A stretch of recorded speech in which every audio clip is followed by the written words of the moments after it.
ఒకరోజు ఒక అమ్మాయి అలా వెళ్తూ ఉంది. దారిలో ఒక కోతి, నేను నీ మీద ఎక్కుతాను 4 అడుగులు తర్వాత నేను నీకేమిస్తానో చూడు అంటే అమ్మాయి చూసింది అనుకుని నడుచుకుంటూ వెళ్ళిపోయింది. దాని తర్వాత ఒక నెమలి 4 అడుగులు నాతో పాటి నీకు రంగుల ప్రపంచం అంటే ఏంటో చూపిస్తాను అని అమ్మాయి అలా చూసింది అనుకుని నడుచుకుంటే ముందుకు వెళ్తాం. ఈ రెండు పోటీపడి వచ్చాయి. ఎందుకు మేము ఇంత చెప్తున్న మాటలు వినట్లేదు, ఏమవుతుంది?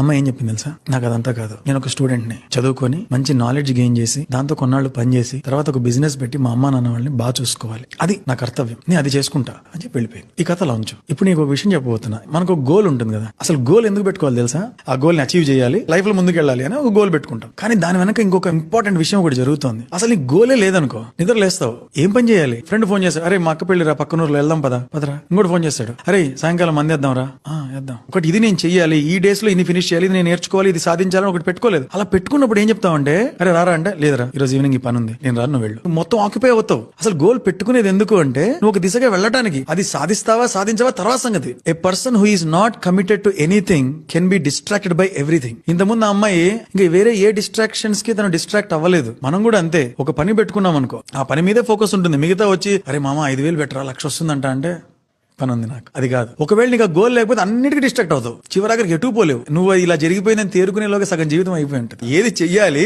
ఏది చెయ్యకూడదు అని ఒక క్లియర్ కట్ క్లారిటీ ఉంటుంది. ఒక పర్పస్ తో ముందుకెళ్తుంటాం, చాలా విలువ ఉంటుంది అలాంటి వాళ్ళకి. So that is why setting a goal is important.